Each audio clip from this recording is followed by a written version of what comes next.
Hi, Rabbi Weinstein. Thank you very much for joining me here for a discussion about the Aleph papers, specifically the first two Aleph papers that we're very excited to put out, which are the Playwright of History and Home for One. Now, as someone who deals with Yidden and has taught about Moshiach, taught about the Tachtonim, it would be very, very beneficial for all of us that are the aspiring teachers about Moshiach to get a little insight from you on what would be the easiest and best way to share and really to get into people's minds these topics, these concepts of Dir B'Tachtonim and the purpose of creation. We're talking about matters of faith, and when someone's not raised with it, they often have a challenge to overcome. Now, even though Baruch Hashem, every Yid is invested with a neshama, but sometimes touching that neshama, triggering it, and awakening it is not always so easy.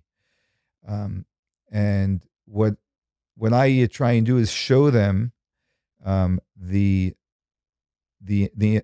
understanding behind the matter of faith that we're talking about, and also the benefits, because that always helps a person to embrace different ideas when they can see the actual benefits of it.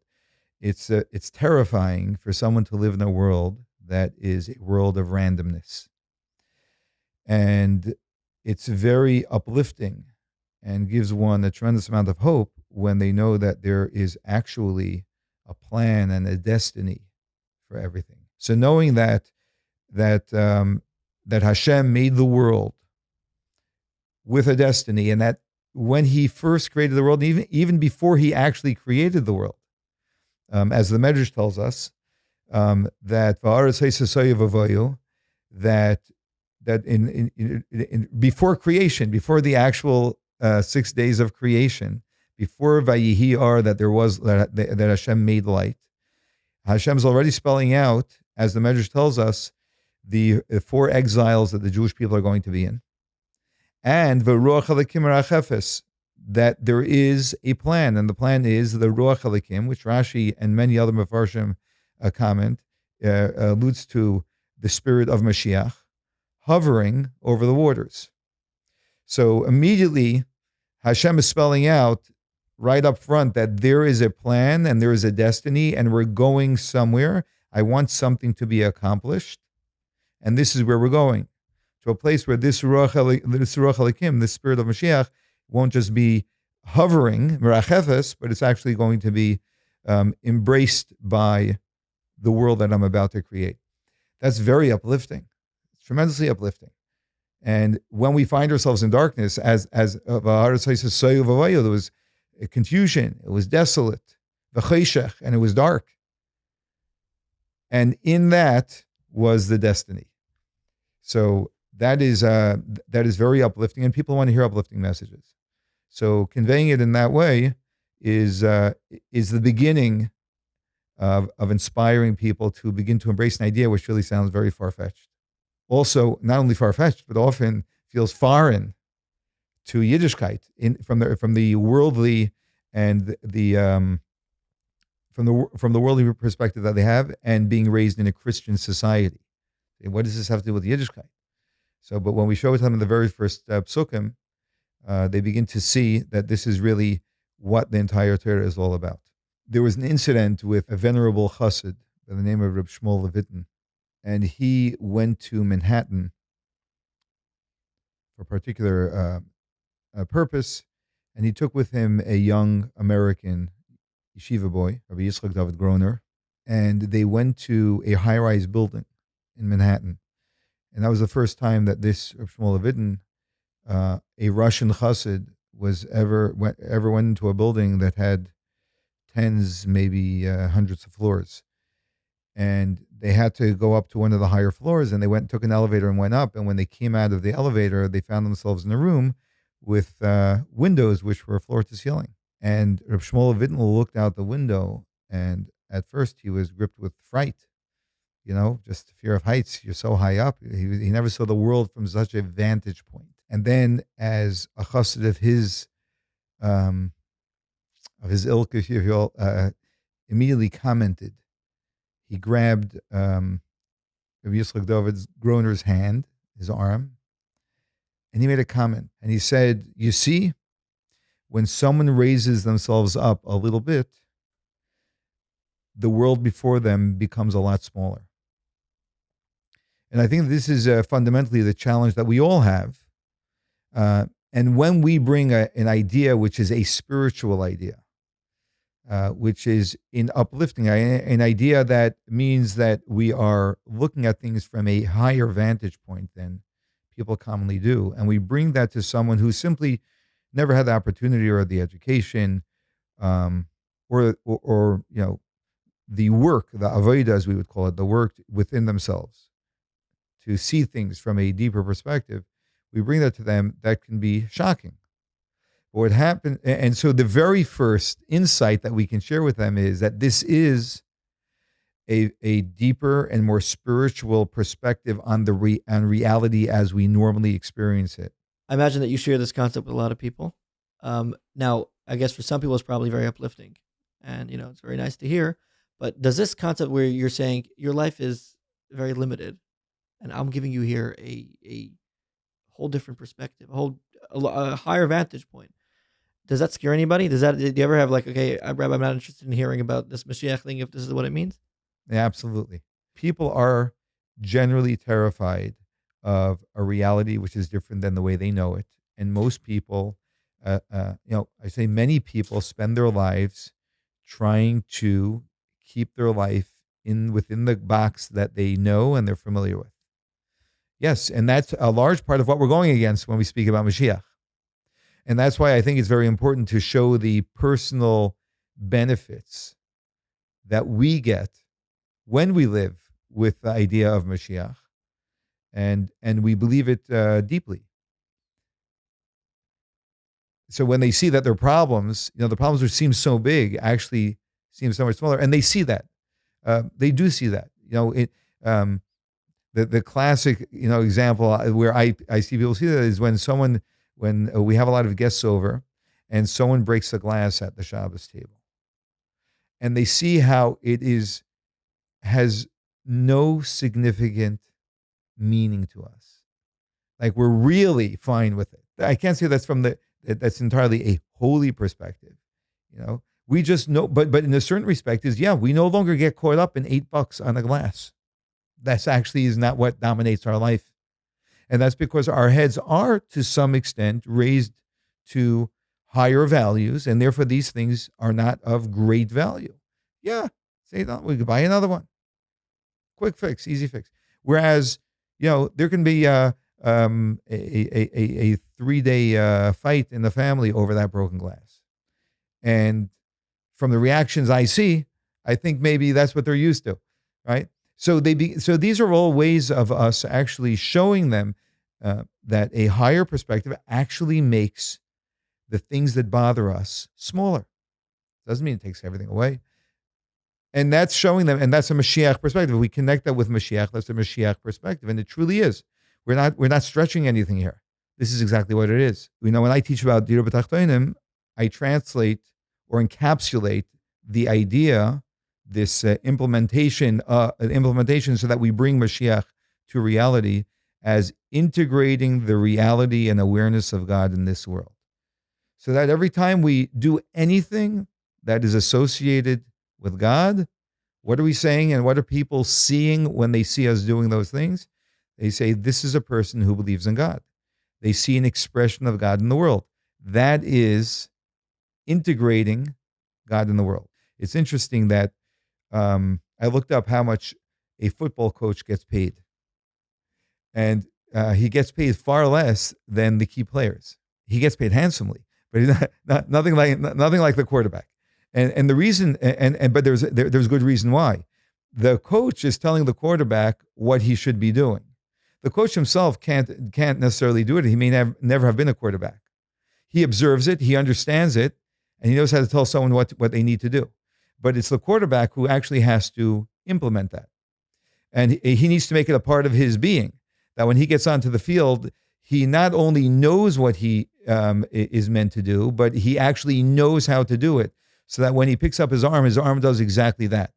That is integration. That's not just an idea that I understand, That's the implementation of the idea, but it's being one with that which you know. It's interesting also that athletes, the most fun, the biggest challenge athletes have is not their ability to perform physically.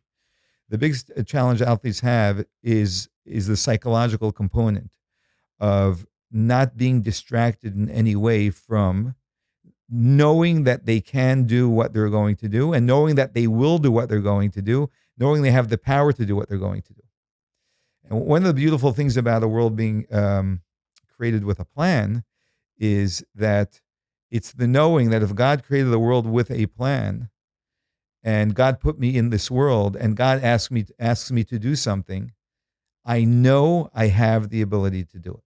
So it's interesting what you're saying, because on the following this view of the topic of the Tirbat Tadim and Mashiach as a plan and a mission for each and every person to buy into and then try integrating in their life. I would imagine that as a active shliach, as a rabbi who has to deal with people, who gets to deal with people every day. As an honor. Yeah. I would imagine that in the last couple of months, based off the situation that we're dealing with, we're on many levels we're dealing with a state of cheshech, which is more than what it was last year. I mean, there's no way to know from Hashem's perspective, but in people's reality, in a way, it works with the medrash that we're learning over here, where you have, it doesn't just talk about the fact that at the beginning of creation you have Ruach Hashem Malach HaMashiach, you have the foreshadowing of Mashiach coming. You also have part of the plan is the four stages of Galus, the 4 Goliaths that we went through. So maybe talk about that a little bit, about how we have in our reality today, where people feel the Galus on a level stronger than usual, in a very, very vivid and clear way. How does this plan and mission give them and us energy and power to, and clarity of vision? Well, I think the answer is in the last words you just said: clarity and vision.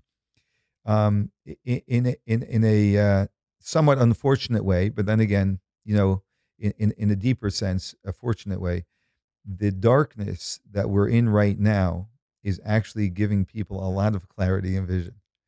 And that's the irony of the depth of the darkness of the gullus that we're in, and that we're living through right now, which is really a historic time, which is going to, reach its culmination with the coming of Moshiach, maybe now. And that is that when things are so dark, things are so clear. Klipa, the forces of negativity create confusion. Confusion is grayness. Clarity is black and white. And there is something to, and that's why the Gemara tells us, right, that before Mashiach comes, Ein ben David ba, that Mashiach is not going to come unless there is only at a time when the government is absolutely corrupt. Essentially, is what the Gemara says. Is heretical, right? We're seeing all of that, but we're seeing all of it on such a level of dark clarity that even people who for many years tried to pacify, the side of darkness, we'll call it, or the side of confusion, are beginning to open their eyes and realize, wow, this is going from bad to worse, and there's no way we can continue to embrace this. And so, and this really, this is a very difficult subject to speak about. Darkness is a very difficult subject to speak about because we have an all of us have an emotional reaction. We're talking about it somewhat intellectually, but we have an emotional reaction to any darkness that affects us personally. And when we're in an emotional state, it's very hard to have clarity. But, that's part of our mission. Part of our mission is to try the best of our ability, and we get better and better at it as we exercise that more and more. And this is encouraging to show people as well that to have clarity of perspective, even when things are difficult, to remind ourselves, to reorient ourselves. We may lose ourselves, but then reorient ourselves. I mean, October 7th, we lost ourselves. I mean, I lost myself, right? It was overwhelming. But a day or two later, and especially because I had to stand up and speak to a community of people, so I worked very hard to reorient myself and say, what is the clarity here? And when we do that, we bring light to this darkness, which is exactly what Dir B'Tachtonim is. What is the divine perspective on what's going on over here. And sometimes our emotions are very resistant to that. And this is the experience we have when we speak to a fellow Jew who is not familiar with the subject of Moshiach. Their resistance is not even a conscious resistance. It's just a resistance by everything they know. They just know the world very, very differently. And so we have to, us understanding that makes it, will help us make them more comfortable in embracing this new idea, not as you need to accept this, but I want to share with you how I see the world. And when they see us as beautiful people who are selfless, who spend a significant part of our lives giving to others, so they see the results of this perspective, right? And then they hear where this perspective is coming from, and we attach the two. That I live this way because I believe this is an expression of God, and this is integrating God in the universe. That is all part of bringing Mashiach to the world and first and foremost to the Jewish people. Interesting. Let's play it out for a second. Like, imagine you were learning with me, and I did not have a background on Moshiach, and then I was to read such a paper, and what questions would come up to me? When I have a mission to get you to believe in Moshiach, right? That itself lacks some integrity. Yeah, that sounds strange. No, sure. I would love to hear more. Yeah. Yeah. And by the way, integrity is Dira B'Tachtonim. Integrity is integration. Integration, right? Integrity is that when we're being authentic, right? True to. So Mashiach is not an idea that I want you to believe in the way I believe in. Mashiach is how I live my life. And I'm simply sharing with you that the reason why I lead a life like I do is because I know this to be true. And so sometimes when we are coming to someone and trying to get them to know something, sometimes that shows up almost sometimes like when the person that is not getting it, they'll question, and it'll almost be like a disagreement, and I'm going to prove it to you. That puts us at odds. We're not on the same, we're on opposite sides of the table, right? When I'm simply sitting next to you and sharing with you, what drives me, where this comes from, right? And I'm just sharing with you who I am. There's a way of teaching these ideas as not as academically, like as I'm going to teach you an idea, but I'm going to share with you what inspires me. So I'm not teaching you an idea. I'm sharing with you something that, an idea that I know that inspires me, right? That itself is a way of doing this. So in a way, personally, I can tell you for myself, this is really a learning experience for me, as that I'm learning a lot more about Moshiach, and not only learning about it, but integrating it, as you're saying, with the process of working on it. And I feel that every Shliach that's going to use it, anyone not Shliach, everyone that's going to use it will, on some level, feel that experience as well, where you can suddenly see how, when you talk about Bria Sa'olam, Mashiach is a central fact. When you talk about Matan Torah, it's a central fact. You talk about Moisés Mitzrayim. Again, the Sichas tell us, but when you give it over to somebody else, and you have to give it over in words that make sense in English. You can't just say, this is what it says. I know, I believe in it. That really changes a lot. Yeah. Actually, to me, this is a critical component in effective teaching. Even when we're teaching, like when I teach a full out class, right? It's an hour and a half, whatever it is, right? When I'm teaching it as an idea that you should know, I'm weakening my teaching. But when I'm teaching it as an idea that I know, that's a beautiful idea, it makes it more available to the student, because I'm not pushing it down their throats. I'm not imposing. So that's what I'm trying to convey over here. So even teaching this, and it's a teaching style, right? I'm teaching it as I relate to it, not as you should relate to it. When someone sees that I am genuine with it, that makes it so much easier for them to be genuine with it. Yeah. Just before we conclude, I just want to share a few lines of a letter, which was a Mechtav Klali, a letter that the Rebbe sent out addressed to the Jewish people in 1959, just before Rosh Hashanah. And towards the end of this letter, the Rebbe writes, if a person does not fulfill his task and does not utilize his inestimable divine powers, it is not merely a personal loss and failure, but something that affects the destiny of the whole world. And these few lines to me capture much of what we were discussing. That there's a plan. We're a part of this plan. We're only a part of it, of this enormous, enormous plan that it's difficult for us to even appreciate what God has invested in us, the capability God has invested in us to be able to do towards this plan, which is the era of Moshiach. And that when we don't do it, it's not about us affecting our own lives. It's about us affecting, impacting the entire plan of the universe. So this is very empowering. It could feel overwhelming, but it's actually very empowering because we begin to realize, the full greatness that was invested within us. Thank you very much, Rabbi Weinstein, for coming here and having this conversation. It was a very, very enlightening and very helpful conversation. I hope that a lot of the concepts and ideas that you shared will be used and can be used by many, whoever's listening and whoever wants to teach about Moshiach. What we're presented here, what has been discussed and been referenced countless times, is the Alef, which is a new Moshiach education tool. Short, standalone, 20-minute, no prep, text-based Moshiach education that can be learned with chavrusa or a small group of people. Very, very helpful tool, which we're launching right now. So if you're interested, or I hope you are, sign on to thealef.co, log in, and buy in. Of course, the first 6 months are free. And the one thing I can say is give it a try. Try it once, learn it with one person, learn it with two people, and you'll see our company guarantee is that they're really, really going to like it.